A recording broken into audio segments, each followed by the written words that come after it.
An Abi Dzar radhiyallahu anhu qala, riwayat dari Abi Dzar Al-Ghifari radhiyallahu anhu, dia berkata, qultu ya Rasulullah, aku bertanya ya Rasulullah, makanan suhubu Ibrahim alaihi salam. Makanan kalau bahasa kita, bagaimana bentuk suhubnya Nabi Ibrahim alaihi salam. Kalau Al-Quran kita tahu kan ayatnya begini-begini. Suhub bagaimana? Qala, Nabi bersabda, kanat amsalan kulluha, kanat kulluha amsalan. Suhub Nabi Ibrahim itu semuanya bentuknya perumpamaan, amsal, misal-misal. Jadi kita diberitahu sama Nabi, pas bertanya Nabi Sallallahu Alaihi Wasallam, suhubnya Nabi Ibrahim, yang kalau cuma suhub Ibrahim wa Musa, itu dalamnya wahyu Allah terhadap di suhuf Nabi Ibrahim bentuknya banyak, modelnya perumpamaan, amsal. Amsal itu kayak di Quran ada au qasayyibin minas sama'i bihi dhulumatun wa ra'dun wa barq, atau seperti orang yang kehujanan. Orang munafik seperti orang yang kehujanan. Bihi dhulumatun, banyak gelap, wa ra'dun wa barqun, ada gelapnya, ada geledeknya. Ayyuhal malikul musallatu, wahai penguasa. Di antara isi firman Allah di dalam Zabur Nabi Ibrahim, ayyuhal malikul musallatu, wahai penguasa yang dikuasai, al-mubtala, yang diberi musibah, al-maghrur, yang tertipu. Wahai para penguasa, kadang Anda dikuasai oleh nafsu Anda, kadang Anda diberikan bencana oleh ketidakmampuan Anda, kadang Anda tertipu dengan posisi Anda. Anda itu harus melayani rakyat, bukan rakyat melayani Anda. Begini ya bahasanya. Ini bahasa Zabur, bahasa Suhuf Ibrahim, bukan bahasa kampanye. Inni lam ab'athka litajma'ad dunya ba'daha ala ba'dih. Ini sesungguhnya saya, kata Allah, lam ab'athka, tidak mengutusmu wahai penguasa, litajma'a, untuk Anda mengumpulkan ad-dunya, dunia, ba'daha ala ba'din, sebagiannya terhadap sebagian. Anda itu jadi penguasa untuk menjadi pelayan bagaimana rakyat makmur. Yang sekolah aku ke sekolah, yang udah tua dijamin rezekinya, keamanan oke. Bukan memperkaya sebagiannya terhadap sebagian, kelompok terhadap kelompok, keluarga terhadap keluarga. Kalau di negara sebelah sono, partainya satu partai, negara sebelah sono. Bukan itu, kata Allah, aku utus kamu hai para penguasa.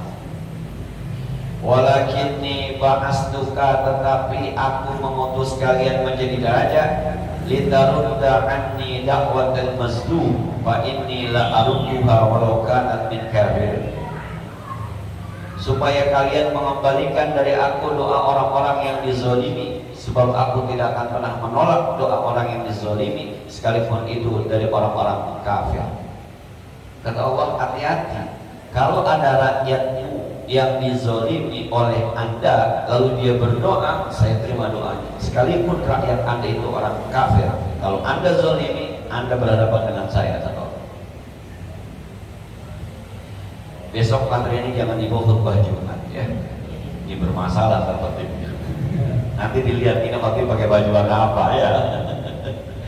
Ini mah asal tahu aja, di suhuf Nabi Ibrahim ada ayat semacam ini. Lanjutnya mungkin di ayat lain, di surah lain, wa 'alal aqili ma lam yakun maghluban 'ala aqlihi an takuna lahu sa'atu. Wa 'alal aqil, dan orang yang cerdas. Wa 'alal aqil, wajib atas orang yang cerdas, malam yakun, selama kecerdasannya, magluban, tidak dikalahkan, ala aklihi, atas akalnya, Karena ada juga orang cerdas itu akhirnya mengalah dengan keadaan, dengan situasi, dengan kondisi yang ada. Pinter dia, tapi akhirnya nggak bisa ngapa-ngapain. Kenapa? Karena dikuasai oleh keadaan.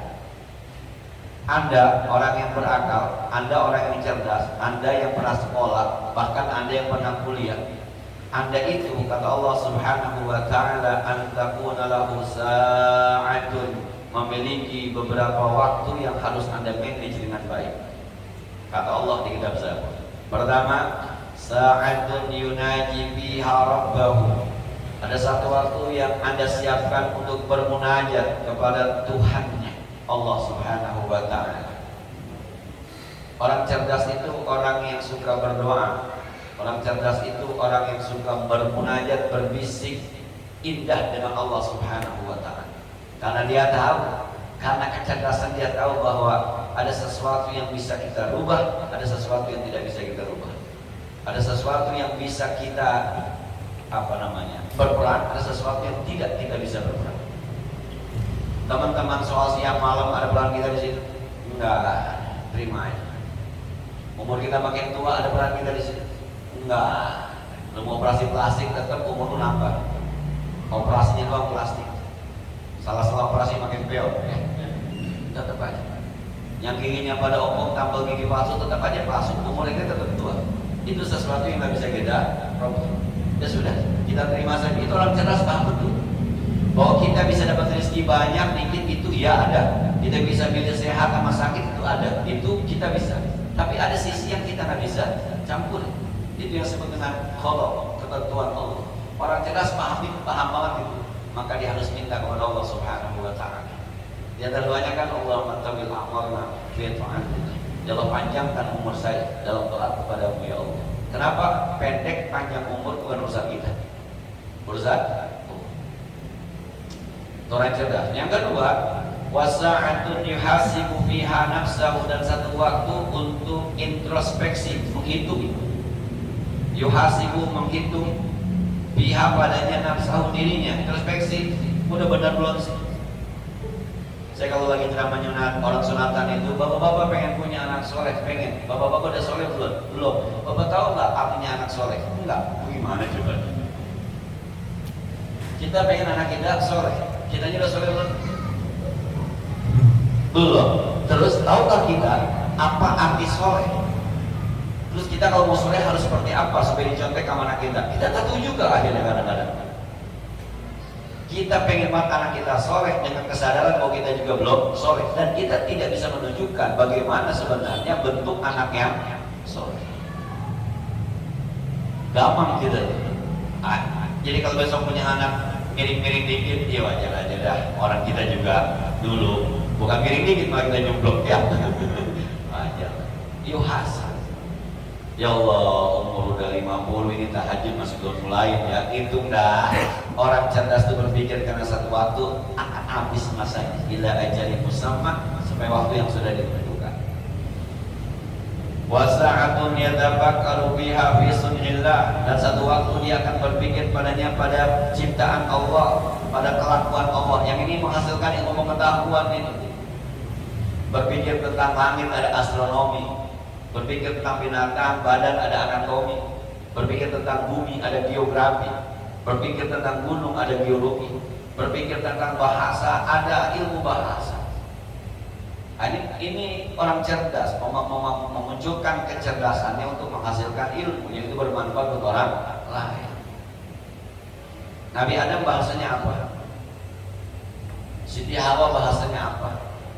Kok sampai sekarang bisa ada Sunda dan Jawa ya? Ada Betawi. Kudunya makan kudunya, kalau dulunya Arab, kubunya Arab, kudunya Inggris, kubunya Inggris. Tapi munculnya di mana itu?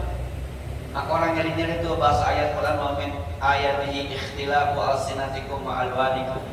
Di antara kekuasaan Allah berbeda bahasa kamu, berbeda kulit kamu. Nabi Adam sama Hawa kulitnya warnanya putih, coklat, hitam. Kalau dia putih, kita hitam dari mana? Coklat dari mana?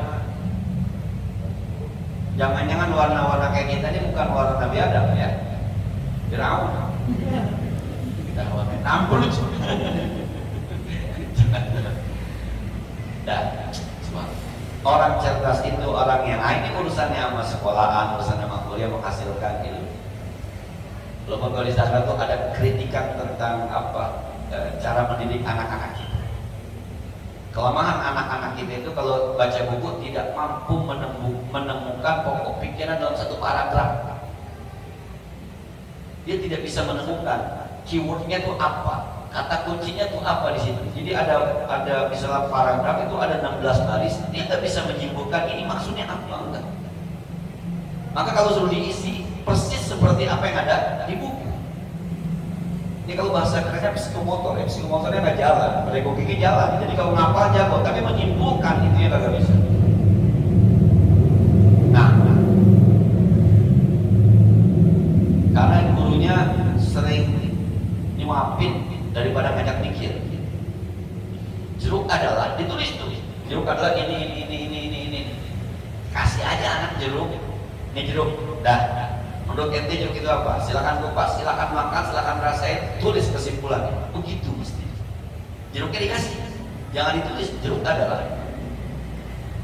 Ini gaya orang cerdas itu orang yang kasih ilmu 1 dapat 5.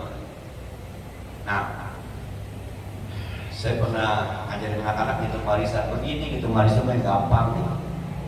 Nah, ketika ilmu itu dipakai di sekolah buat ngitung, dia milih penggurunya. Kata gurunya, walaupun hasilnya sama, Anda benar, tapi pakai cara saya. Pakai cara saya, susah banget gurunya gitu. Warisan. Udah warisan itu satu aja intinya mah, bagiannya apa udah ngitungnya gampang itu, tapi gurunya nggak mau. Walaupun hasilnya sama, tapi gurunya nggak mau. Coba, ada guru yang gitu tuh paku, mau pakai punya dia doang kan? Ada. Nah, ya orang cerdas lah orang yang mau berpikir tentang bagaimana Allah menciptakan, menghasilkan ilmu pengetahuan. Maka lalu berkembang. Dan cek main ngomong di Al-Barokah, maling aja makin cerdas ya. Dulu orang nyolong baju. Kemari orang dibawa bajunya tuh, maka paling zaman dulu bawa gendolan mungkin tentu. Zaman dulu maling. Baju udah banyak, ganti sama TV. Dulu orang nyolong TV, capek banget maling. Kalau kagak kuat kok nggak bisa jadi maling. Bawa TV. Nah, makin kemari, kalau masih nyolong pakaian aja bego maling ya. Nggak berkembang. Sekarang motor yang gampang dibawa kaburnya, HP yang gampang. Maling udah oke nyolong baju.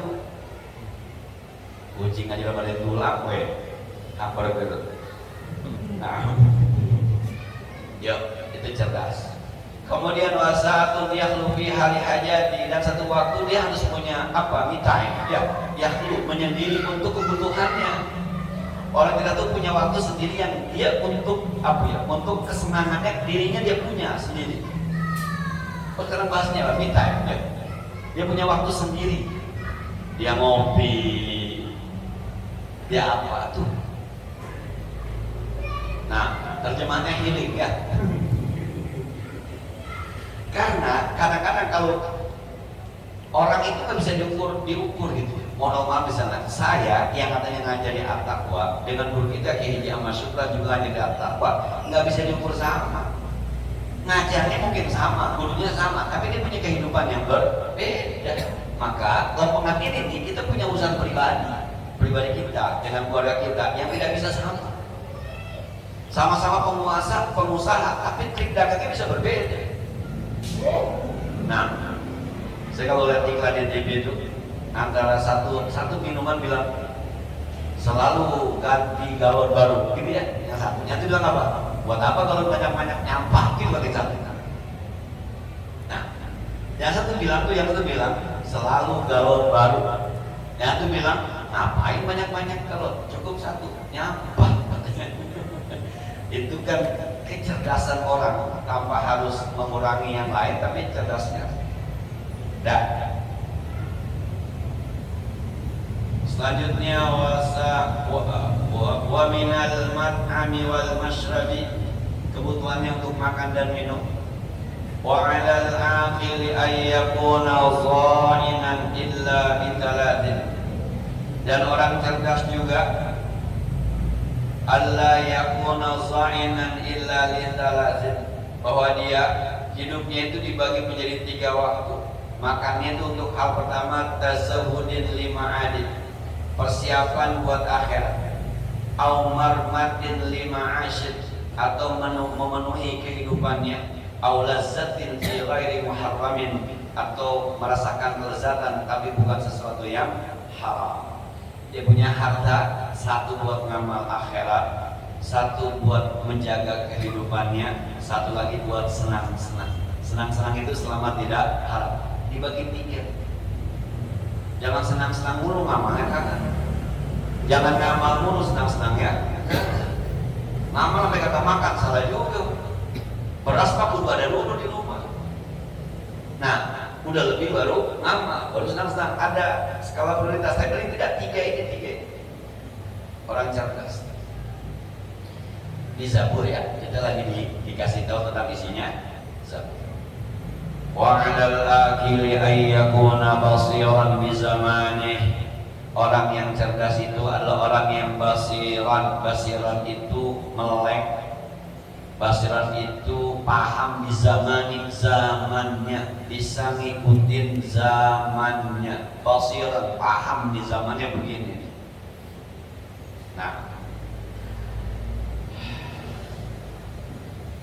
zaman dulu kalau yang namanya ngajar kudu galak ya dulu, sebab jawara masanya masa jawara galak, guru ngaji kudu bisa jingkrik, sebab muridnya mantan jawara semua. Kalau di macam-macam ketika doang tuh. Maka dulu ustaz biasanya bisa silah dulu zaman itu majiin musuhnya Tuan Demang Mester ya.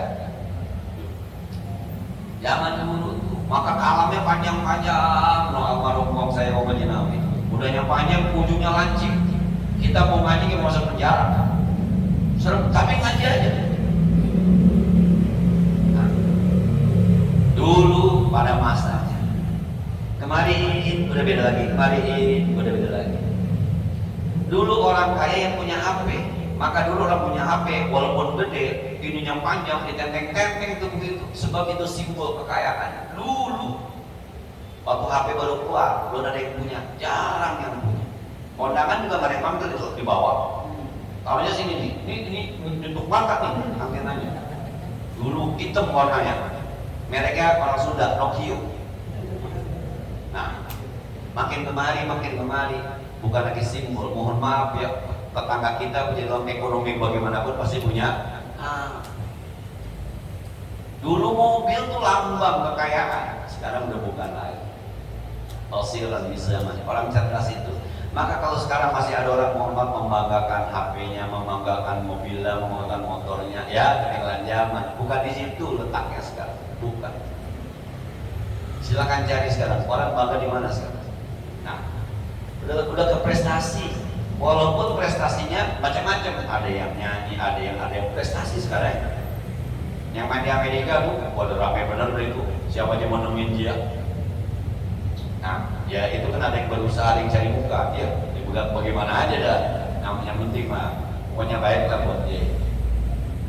Dan itu juga memunculkan bahwa ternyata orang nyanyi yang penting suaranya, bukan jogetnya, bukan cakepnya.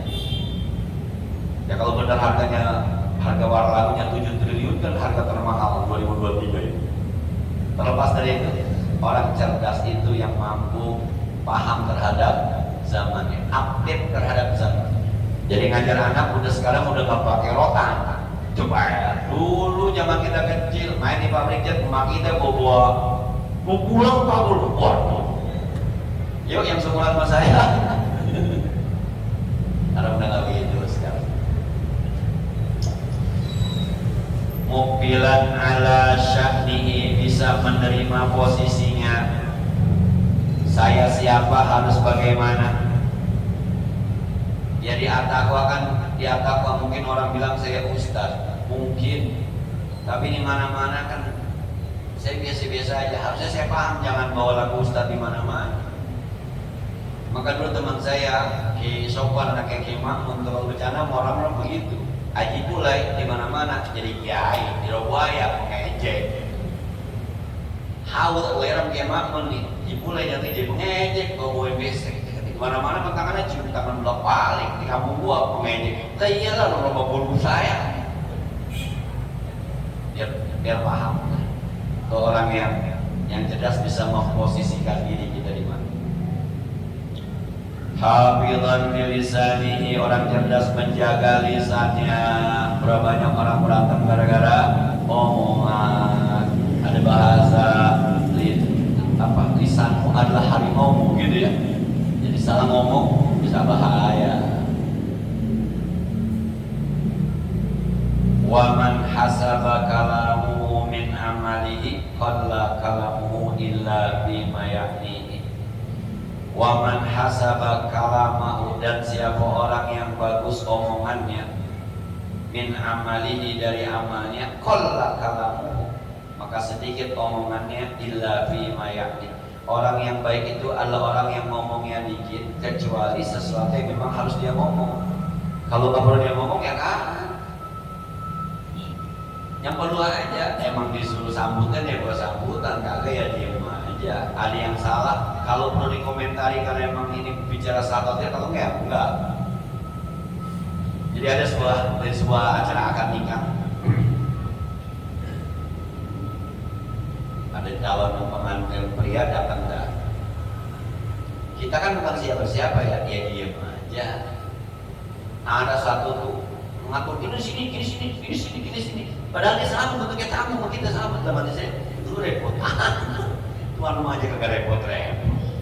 Ngatur, panitia bukan, saudara deket dia bukan, cuma undangan kayak kita biasa.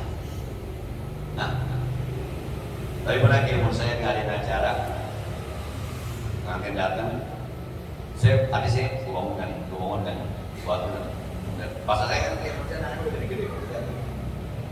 Sambil saya kemapus, bangun, aturin, kemapus. Kita bangun juga ya, kita kantor. Nah, dia tahu tuh kita ragu-ragu nih, buatin makaga, kabur kita satu. Tapi kan kita nggak ditanggung juga. Cuma kita melihatnya nih kayaknya harusnya begini nih harusnya. Kemapus sambil saya bangun, aturin. Iya. Sekali lagi deh ya. Kalau nggak perlu dikomentari, orang nikah diulang 3 kali, jadi nggak usah pakai ngomongin, nggak usah. Saya pengantin pakai ngomong 3 kali, parah banget. Nggak parah juga jadi, tetap suami istrinya ngomong kan tetap jadi penonton ya. Ngapain diomongin? Kadang-kadang sesuatu yang tidak perlu. Saya tuh orang bikin rumah tinggi banget, gue takut jatuh aja. Lah kenapa lebih takut jatuh? Yang bikin rumah cia, yang takut jatuh cia, itu gimana ceritanya? Emang udah naik? Kagak, itu ngapa takut jatuh? Kayaknya mah lo ngiri kayaknya mah ya. Orang yang berakal itu yang bagus itu orang yang tidak pernah bicara sedikit aja memang yang dibutuhkan. Qultu, aku bertanya kata Abbas Al-Ghifari, ya Rasulullah, wahai Rasulullah, fama kanat suhufu Musa alaihissalam, bagaimana yang ada di suhuf Nabi Musa, suhuf Ibrahim wa Musa? Qala, kata Rasulullah, kanat kulluha ibaran. Kalau suhuf Nabi Musa beda sama suhuf Nabi Ibrahim. Kalau Ibrahim banyak perumpamaannya, kalau suhuf Nabi Musa banyak ibarat-ibaratnya. Jadi kata-katanya pas gitu. Ibarat, ungkapan-ungkapan yang jelas, bukan perumpamaan. Dan kalau ada bahasa, lu mandiri benang basah, kerjaan lu itu, nah itu suhuf Nabi Ibrahim gitu ya. Kalau suhuf Nabi Musa, sia-sia kerjaan lu, itu suhuf Nabi Musa. Bapak-bapak pernah dengar kan bagaimana mendirikan benang basah? Itu maksudnya kerjaannya sia-sia, nggak bakal berhasil. Di benang jahit dibasahin, diri nggak bisa, melondor lagi, tapi jangan kerjain aja, itu sia-sia. Kalau pakai suhuf Nabi Ibrahim, perumpamaan. Ajibtu, isinya ini salah satunya. Kata Allah, ajibtu, aku heran. Liman aikona, bagi orang yang yakin banget bil mauti, dengan kematian, summa huwa yabrahu, tapi orangnya santai aja, girang aja, nggak pernah ada takutnya. Kagak sembahyang, tawa aja. Kagak bisa baca Al-Quran, asik aja. Orang sembahyang Jumat di rumah merokok aja mau ngopi. Orang pulang kalau nanya, udahlah api bang, buset, asik aja ambil ngerokok, ambil ngopi. Tapi dia yakin satu saat dia bakal mati. Tapi begitu hidupnya. Kata Allah, ajib itu, wah heran itu orang kayak begitu. Kita tambah teling-aling lah, langsung aja juga ya begitu. Itu ibarat. Dia yakin mati, tapi nyantai kagak sembahyang, nyantai kagak puasa. Itu ada artis ngomong begitu. Saya lama nggak sembahyang, nggak apa-apa sih masuk neraka. Teman-teman masuk surga silakan aja. Asik benar ngomongnya. Nah, ya ada artis yang ngomong, udah lama dia nggak sembahyang. Iya, udah lama nggak sembahyang. Ya udah sih masuk neraka. Teman-teman kalau masuk surga silakan aja. Masuk surga. Asik ya ngomong. Itu kalau gitu udah betul. Susah dah, susah. Kalau mangkok kita zaman dulu sini loh. Diinjak bener udah kedatangan siapa udah. Nah, wah ajib itu. Aku juga heran kata Allah liman ayqana bin nari, orang yang yakin adanya neraka. Summa huwa yadhaku, tapi hidupnya ketawa mulu, kagak ada sedih. Enggak pernah takut masuk neraka. Bohongin orang hanya masih girang dia mah. Harus bohongin, hahaha, sekirang benar. Amal dosa bahagia. Yang depan mana saya suka ngomong mohon maaf deh, mohon maaf sekali lagi. Mudah-mudahan saya juga punya anak perempuan itu kalau lagi mau foto prewed ya. Udah nikah belum sih kalau foto prewed? Belum. Kadang-kadang perempuannya di depan, hatinya di belakang dipeluk, dipoto. Salah nggak itu? Salah, dicetak, disebarin. Itu kan kesalahan yang dibanggakan. Kalau bahasa agama itu dosa yang dibanggakan. Kalau bahasa agama, kalau bahasa Indonesia itu kesalahan yang dibanggakan secara syar'i. Khawatir itu, dia tahu ada neraka, dia tahu dia salah, tapi bangga dengan kesalahan. Yang saya khawatir, Ustaz, dulu saya nikah begitu bagaimana? Banyak-banyak istighfar, nikah lagi dah. Bikin foto yang begitu. Nah, saya masih berpikir undangan kan yang penting dari siapa, kapan, di mana. Pikiran saya nih, undangan. Tapi sekarang berkembang kan undangan ada yang wah tintanya tinta emas, ada segala macam. Yang sunat anaknya kok ke babanya, heran bu. Ada foto sunatan tapi anaknya mah di dalam, di depan bapaknya berdua sama mamanya. Wah dulu waktu dia nikah nih kayaknya belum dipoto dulu nih. Dah. Jadi sekali lagi dia khawatir, kata Allah, saya heran ada orang yang yakin ada neraka tapi bangga dengan dosa. Mau jam berapa bang ini? Kayaknya Pak Lalu pada ke Argentina semua. Nah, udah. Saya ngomong sama istri ini kalau nggak ada jamaahnya aku pray. Adil.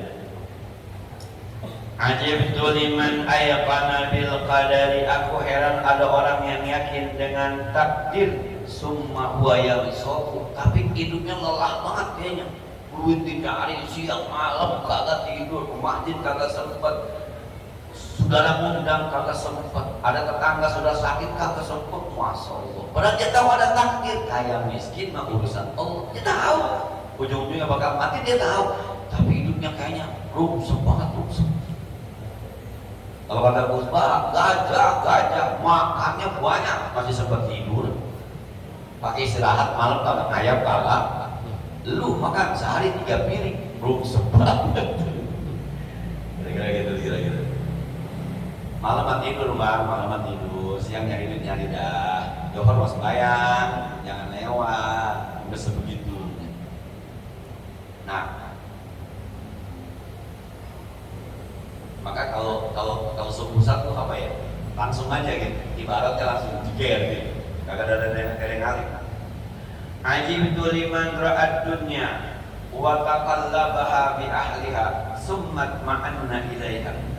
Aku heran bagi orang yang melihat dunia wa taqallabaha bi ahliha, dan dunia itu kan berbolak-balik bagi ahlinya, kadang di atas, kadang di bawah, kadang kaya, kadang miskin, kadang kaya, sehat, sakit, tiba-tiba urusan banyak, tapi dunia begitu dunia. Sumat ma'anna ilaika. Tapi ada orang yang nyaman aja di dunia kagak mikirin akhirat. Gua heran. Padahal dia tahu dunia itu begitu tuh. Jeruk kalau lagi manis-manis, kalau lagi asam kalau nggak turunkan kan gitu. Dunia itu. Nah dulu gua makan mangga enak, ini kagak ya. Dunia itu. Dulu kacang garing banget, sekarang keras banget sekarang. Kacang. Pernyangkut aja dibikin dulu mau nggak ada yang nyangkut dulu. Itu dunia itu. Dulu bini gue cakap emas, berdongkel lah, bini gue udah jawab apa salah paling jelek ya. Itu dunia. Kata yang perempuan gue itu, dulu laki gue paling ganteng ya berdongkelan. Maka dia bawain mahar 200.000 mau aja paling ganteng. Sekarang aku paling jelek laki gue, itu dunia. Tapi gue heran orang betah ya, lebih memprioritaskan dunia dibanding akhirat. Betah. Quran kagak dibaca, dunia duit kagak pernah sedekah. Padahal dia paham dunia itu begitu paham. Gue heran. Kata Allah, ajib. Ini suhuf Nabi Musa. Yang terakhir kata Allah, ajibtu liman ayqana bil hisabi ghadan summa huwa la ya'mal. Saya heran ada orang yang yakin bahwa nanti amal ibadahnya akan dihitung oleh Allah Subhanahu wa taala. Kami sampai saat ini kagak ada amalnya, dosa mulu. Dia tahu kan dihisab akan kiri ke kanan apa ke kiri, ke kanan surga ke kiri neraka. Ini bahaya nih. Dia yakin. Tapi amalnya agak ada. Nah, ini saya kira suhuf Nabi Ibrahim dan suhuf Nabi Musa diperkenalkan kepada kita di hadis yang ke-6 dari 7 hadis yang insya Allah kita akan selesai minggu ke depan insya Allah. Sedia? Summa qala qultu ya Rasulullah awsini wallahu a'lam.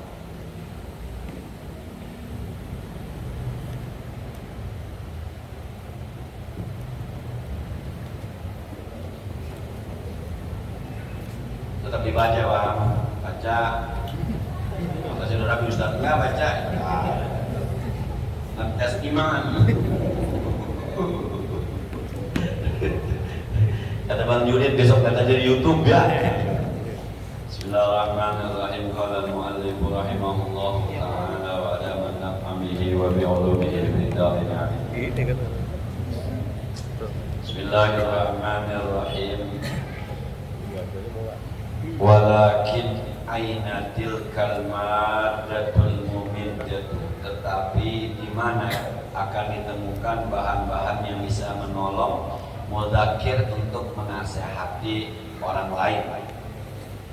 Fa inni, sesungguhnya aku lam ara, tidak pernah menemukan bainal musannafat, di antara karya-karya ala kasratiha, saking banyaknya, ma'ul liba, yang sengaja dikarang, lizikral ammah, untuk berisi nasihat orang awam, mustawfiyan, yang memiliki atau memenuhi lisyurutit tammah, syarat-syarat yang sempurna. Kata pengarang kitab, saya ngaji lama, banyak kitab saya lihat-lihat, kayaknya saya nggak temuin ada satu kitab yang layak buat digunakan muzakir sebagai bahan untuk menasehati orang awam.